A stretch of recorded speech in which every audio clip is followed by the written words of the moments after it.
Once a 3D Revolve object is created, you can edit it by accessing the 3D Revolve link that is contained within the Appearance panel.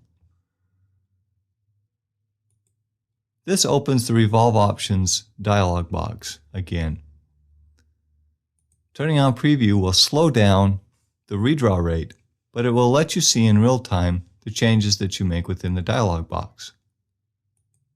We'll also take a closer look at the different surface shading options that are available.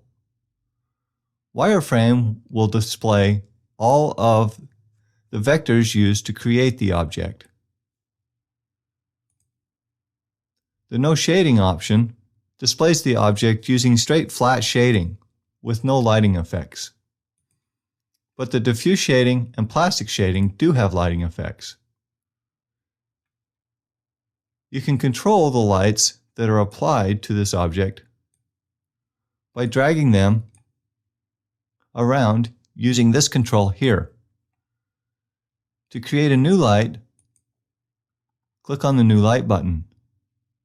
Multiple light sources will increase the time it takes to redraw the 3D object.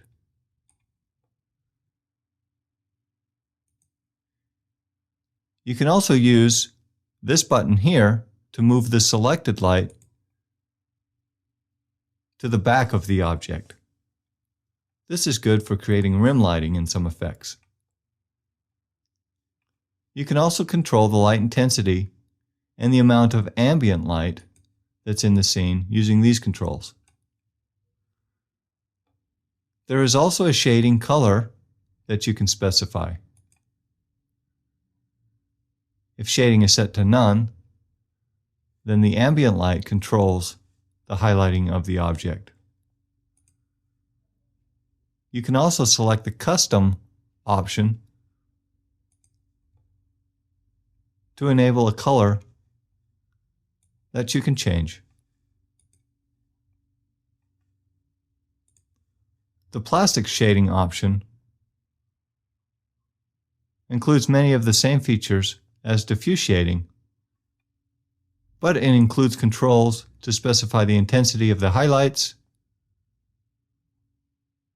and the highlight size.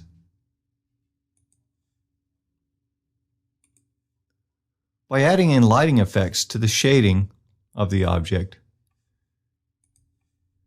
you can get a much more realistic look.